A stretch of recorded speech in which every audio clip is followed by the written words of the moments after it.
नमस्कार, मैं हूं आपके साथ मयंक। देखिए, ईरान की सेना की तरफ से एक बड़ी वार्निंग आई है इजराइल के लिए।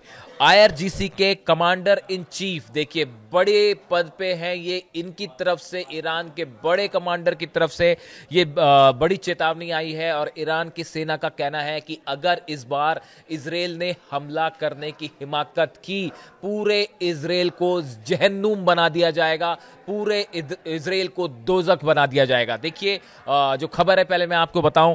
Iran IRGC commander in chief major general Mohammad Pakpour warned that any future attacks by the US और Israel would be met with decisive retaliation. इनकी तरफ से कहा गया है, आईआरजीसी के जो कमांडर इन चीफ है मोहम्मद पाकपोर, इन्होंने कहा है कि अगर अब की बार अमेरिका या इजराइल की तरफ से किसी तरह का अटैक हुआ ईरान पर, पूरे इजराइल को जहन्नुम बना दिया जाएगा। देखिए, speaking with Iraqi national security adviser Qasim al Araji in Tehran, ये जब इन्होंने ये बयान दिया, उस समय इराक के जो सिक्योरिटी एडवाइजर हैं कासिम अली अरजाजी, वो असल में तेहरान के दौरे पर थे। ये इनका दौरा कुछ समय पहले हुआ, 2-3 दिन पहले हुआ, और वो दौरे पे थे तेहरान के। उनके सामने ये बयान दिया है आईआरजीसी के कमांडर इन चीफ ने, और उन्होंने कहा है Pakpour would Iran would unleash hell against aggressors. जो हमला करने वाले होंगे उनको हम जहन्नुम में तब्दील कर देंगे, ये उन्होंने कहा है। Pakpour would Iran would unleash hell against aggressors. देखिए, ये जो अभी 12 दिन की जंग हुई, उसके बाद अब जो हालात बन रहे हैं, ईरान इस बात को अच्छी तरह समझ रहा है कि न्यूक्लियर प्रोग्राम को लेकर अली खामेनी साहब ने साफ कर दिया गया है, ईरान किसी तरह का कोई समझौता नहीं करेगा। ये बात ईरान के विदेश मंत्रालय की तरफ से भी कह दी गई है कि आप जो लगातार शर्तें थोप रहे हैं मिसाइल रेंज कम करने के लिए या ईरान के न्यूक्लियर प्रोग्राम को कर्टेल करने के लिए, ऐसी कोई बात ईरान स्वीकार करने नहीं वाला है। ये बात तय हो चुकी है, ये फैसला ले लिया गया है ईरान में। ये सिक्योरिटी काउंसिल जो है वहाँ की, उसमें भी ये बात हो चुकी है। अली खामेनी साहब के लेवल पे भी ये बात क्लियर कर दी गई है। यानी डेडलॉक अब एक ऐसी जगह पहुंच गया है जिसका अगला कदम सिर्फ और सिर्फ जंग है, और ईरान इसकी तैयारी कर रहा है। अब देखिए, इस बीच में इराक के जो नेशनल सिक्योरिटी एडवाइजर हैं, इनका दौरा होता है, कासिम अल अराजी, इनका दौरा होता है ईरान का। और ईरान के साथ इराक ने एक बड़ी डील साइन की है, और ये डील क्या कहती है, इसके हिसाब से अवैध गतिविधियों और घुसपैठ को रोकने के लिए इराक और ईरान के बीच महत्वपूर्ण सुरक्षा समझौता हुआ है, जिसके तहत सीमा निगरानी के लिए संयुक्त समिति गठित की गई है। ईरान और इराक ने एक डील साइन की है बॉर्डर इलाके को लेकर कि यहां पे किसी तरह की भी घुसपैठ होती है उसको रोकने के लिए एक जॉइंट कमिटी बनाई जाएगी, जो इस बात पर नजर रखेगी कि बॉर्डर पे सब कुछ सेफ रहे, किसी तरह का कोई घुसपैठ ना हो, किसी तरह का कोई हमला ना हो, किसी तरह की कोई ऐसी गतिविधि ना हो जिससे दोनों देशों को नुकसान हो। इराक के राष्ट्रीय सुरक्षा सलाहकार कासिम अल अराजी ईरान पहुंचे, जहां उन्होंने राष्ट्रपति मसूद पेजिशकियान समेत देश के कई अधिकारियों से मुलाकात की। इस मौके पर पेजिशकियान ने कहा कि सहयोग से दोनों देशों के बीच न सिर्फ सुरक्षा बल्कि आर्थिक, वैज्ञानिक, सांस्कृतिक संबंध भी मजबूत हुए। ये ईरान के राष्ट्रपति का बयान आया कि इराक के जो नेशनल सिक्योरिटी एडवाइजर हैं, उनके आने से दोनों देशों के बीच में अब संबंध और मजबूत हुए। असली बात अभी आगे समझिए, पहले तो मैं बयान बता रहा हूं आपको, इसके पीछे की कहानी समझिए अब। चीफ ऑफ स्टाफ जो है मेजर जनरल मुसावी, जो ईरान के चीफ ऑफ स्टाफ हैं, मेजर जनरल मुसावी ने ईरान और इराक की जनता के बीच गहरे भाईचारे पर जोर देते हुए कहा कि अमेरिका की मुख्य चिंताओं में से एक होगा। उन्होंने कहा, अमेरिका इन दोनों देशों के बीच एकजुटता से परेशान है। हमारे दुश्मन अच्छी तरह से जानते हैं कि एकता के क्या फायदे हो सकते हैं। देखिए, जो मेजर जनरल मुसावी है, इनकी तरफ से दूसरे बड़े जनरल का बयान है। इनका कहना ऐसा है कि ईरान और इराक अगर एकजुट हो जाते हैं तो अमेरिका और इजराइल की परेशानी जो है वो वाजिब है। उनको फिर लगता है कि ये दोनों देश अगर एक हो गए तो हमारा पत्ता कट जाएगा, यानी हमारा प्रभाव कम होगा। यही मेजर जनरल मुसाफी कह रहे हैं कि अगर जो है दोनों देश एक हो जाते हैं, इराक और ईरान के बीच में कोऑपरेशन बढ़ता है, तो उससे बड़ा झटका होगा ये अमेरिका के लिए और इजराइल के लिए, ऐसा उनका कहना है। अब देखिए, ये बात तो हुई कि इराक के जो है वो राष्ट्रीय सुरक्षा सलाहकार जो है वो ईरान के दौरे पर आते हैं, दोनों के बीच में सीमा को लेकर समझौता होता है। आपको लग रहा होगा कि इसमें कौन सी बड़ी बात है, ये तो आम बात है कि भाई कोई देश के राष्ट्रीय सुरक्षा सलाहकार गए और वहाँ पे उनकी सीमा पर सिक्योरिटी को लेकर एक डील हुई। आप भी ये सोच सकते हैं, कोई भी साधारण आदमी ये सोच सकता है। अब इसके अंदर की खबर सुनिए कि असल में इराक के राष्ट्रीय सुरक्षा सलाहकार और ईरान की क्या बात हुई। देखिए, आईआरजीसी के commander in chief major general Mohammad Pakpour उसमें शामिल हैं। Chief of staff major general Mousavi जो है उन्होंने उनसे मुलाकात की है। तो कोई तो बड़ी डील हुई होगी पर्दे के पीछे, या कोई चर्चा तो हुई होगी। हमारे जो सोर्सेस कहते हैं, जो आप मिडिल ईस्ट के एक्सपर्ट्स होते हैं, अगर आप उनके ओपिनियंस देखें, वो कई जगह मैं पढ़ता हूँ, तो उसमें जो सबसे बड़ी बात है, जो 12 दिन की जंग हुई, ईरान पर जो हमले हुए अमेरिका की तरफ से, इजराइल की तरफ से, उस दौरान इराक के एयर स्पेस का इस्तेमाल किया गया ईरान पर हमला करने के लिए। ईरान ये सुनिश्चित करना चाहता है कि अब की बार जंग होए तो इराक के एयर स्पेस का इस्तेमाल ना होने दिया जाए। ये बड़ी बात है। असली जो चर्चा थी वो तो थी, सीमा पर जो है वो घुसपैठ रोकना है और सहयोग बढ़ाना है, ये तो है ही। देखिए, ईरान ने बड़ी तैयारी शुरू कर दी है जंग की, क्योंकि ये पता है आज नहीं तो कल ये हालात जरूर बनेंगे।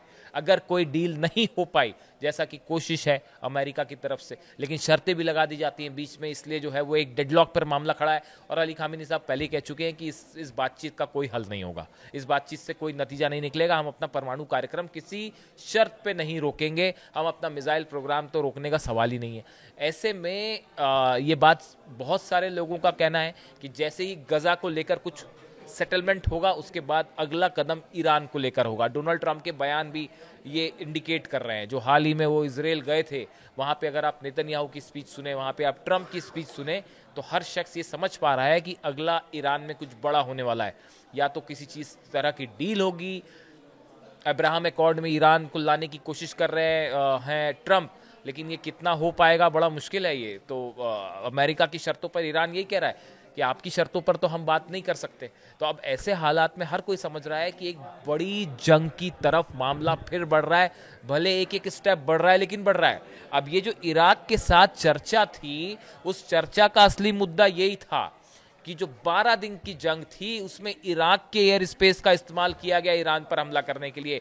ईरान ये चाहता है कि अगली बार जंग हो तो इराक के एयर स्पेस का इस्तेमाल ना हो। इसके लिए स्ट्रेटेजी बनाई गई इस मीटिंग में, जो मैं समझ पा रहा हूं, जो कुछ एक्सपर्ट्स की भी ऐसी राय है। देखिए, इराक की तरफ से जो है वो कई तरह की अपील भी की गई कि उसके एयर स्पेस का इस्तेमाल हुआ। खबरें ये भी आई कि यूनाइटेड नेशंस में भी इराक ने अपील की है कि भाई हमारे एयर स्पेस का हमारी परमिशन के बिना इस्तेमाल हुआ। लेकिन अब सवाल यह है कि उसे रोका कैसे जाए। उसके लिए क्या कोई पुख्ता रणनीति इराक और ईरान मिलकर बना सकते हैं? ये कई सारे सवाल है। इराक में देखिए एयरबेसेस भी हैं अमेरिका के, इसमें कोई दो राय नहीं है। लेकिन कैसे रोका जाए, असली रणनीति ये थी। आप देखिए, ईरान हर स्टेप पे धीरे धीरे काम कर रहा है। डिफेंस में एयर डिफेंस सिस्टम लागू करना हो, फाइटर जेट्स चाइना के, जो कि खबरें हैं J-10 पहुंच चुके हैं, उनका फाइटर जेट्स की बात हो, पुतिन ने MiG-29 दे दिए, वो तो कंफर्म है ही और पहुंच चुके हैं। चाइना वाला मामला थोड़ा हिडन है, ओपनली अभी अनाउंस नहीं हुआ है, लेकिन सोर्स यही कह रहे हैं कि चाइना के फाइटर जेट्स भी ऑलरेडी पहुंच चुके हैं। आप देखिए, मिसाइल डिफेंस सिस्टम जो है वो मेरे मुताबिक जो मैंने समझ पाया है, वो इस्फहान के आसपास ऑलरेडी S-400 तैनात है। जो बीच में खबर आई थी कि S-400 इस्फहान के पास एक मिसाइल टेस्ट हुआ है। मैंने उसको बड़ी बारीकी से समझने की कोशिश की कि वो मिसाइल किस तरह की मिसाइल थी, उसमें क्या किस रेंज की मिसाइल इस्तेमाल की गई, क्या उसके बाद आफ्टर इफेक्ट्स आए।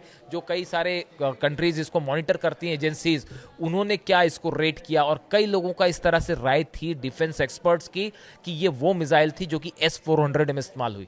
यानी आप देखिए, जो ईरान के न्यूक्लियर पावर प्लांट्स हैं, ऐसा बताया जाता है, और इंस्टॉलेशंस इंपॉर्टेंट है, उसके पास S-400 की तैनाती हो चुकी है, फाइटर जेट आ चुके हैं। ईरान अपना डिफेंस सिस्टम तेजी से मजबूत कर रहा है। कई ऐसे देशों के साथ संपर्क हो रहा है जो कि जंग में मदद कर सकते हैं। कहां कहां कमी रह गई? पिछली बार ये एक बड़ा चैलेंज था कि भाई जो है इजराइल और अमेरिका को जेट्स के लिए दूसरे देश अपना एयर स्पेस इस्तेमाल ना करने दे। इस बात को लेकर एक अच्छा खासा वो विवाद छिड़ा हुआ था। तो अब ईरान ये सुनिश्चित करने में लगा हुआ है इराक से कि अगली बार आप एयर स्पेस इस्तेमाल ना करने दें। अब इसमें कितने हद तक बात हो पाई, इराक कितना सहमत हो पाएगा, अमेरिका का दबाव कितना रहेगा इराक के ऊपर, ये तमाम सवाल है। लेकिन डिप्लोमेसी यही कहती है कि आपको लगातार कोशिश करनी होगी, और यही आपको स्टेप बाय स्टेप चीजें होती हैं। कोई चीज एकदम से कभी नहीं होती, आप धीरे धीरे कोशिश करते हैं तो चीजें बदलती हैं। आप देखिए, अफगानिस्तान के साथ भी ईरान ने अपने टर्म्स बेहतर किए हैं, और खासकर बगराम एयरपोर्ट को लेकर जो बयान आए अमेरिका के ट्रंप के, उसके बाद ईरान ने जो है वो अफगानिस्तान का सपोर्ट किया। यानी आप देखिए जब जंग की बात होती है तब आप कई सारे उसमें रूल्स काम करते हैं कि दुश्मन का दुश्मन जो है वो आपका दोस्त होता है, ऐसा कहा जाता है। और कूटनीति भी यही कहती है कि आपको कई बार अपने छोटे मतभेद हटा के भुला के चीज़ों को बड़ा बनाना होता है। यही वजह है कि ईरान बार बार अब अरब देशों से भी अपील कर रहा है कि भाई अगर वेस्ट बैंक में इसराइल ने किसी तरह का हमला किया तो आप जवाब दीजिए, मिल के जवाब दीजिए, फौरन जवाब दीजिए, एकजुट होइए। अगर मिडिल ईस्ट में कंट्रीज एकजुट हो जाती हैं तो ये बड़ा सेटबैक होगा इसराइल के लिए, और अमेरिका भी इस बात को समझता है। तो अब देखिए इसीलिए शायद ये chief of staff major general Mousavi कह रहे हैं कि अगर ईरान और इराक की एक कॉमन स्ट्रेटेजी हो जाए तो इसराइल अमेरिका के लिए सेटबैक होगा। खैर अभी फिलहाल हालात ये है कि आईआरजीसी की तरफ से जो ईरान की सेना है, इनके जो 2 बड़े जनरल्स हैं, इनकी तरफ से बड़ी चेतावनी, खासकर आईआरजीसी के कमांडर इन चीफ है मेजर जनरल मोहम्मद पाकपोर की तरफ से कि अगर हमला किया इसराइल ने तो जहन्नुम बना देंगे। यानी कुल मिला के आप देखें ईरान के साथ सामने पिक्चर बड़ी क्लियर है। ईरान ये समझ रहा है इस बात को, स्नैपबैक सैंक्शंस लगे हैं, न्यूक्लियर डील एंड हो चुकी है। इन हालात में आईएईए बाहर है ईरान से, यानी आप देखिए कभी भी मामला बिगड़ सकता है, मामला जंग की तरफ जा सकता है, और इसके लिए ईरान की सेना तैयार है। इन हालात में इससे जुड़ा जो भी अपडेट होगा आप तक पहुंचाएंगे। आप भी कमेंट करिए और ये बताइए कि क्या आपको लगता है कि ईरान के साथ किसी तरह की परमाणु डील हो पाएगी अमेरिका की, या फिर गजा के बाद एक बार फिर हम जंग की तरफ हालात को बढ़ते देख रहे हैं। आपकी क्या राय है बताइए। Thank you so much.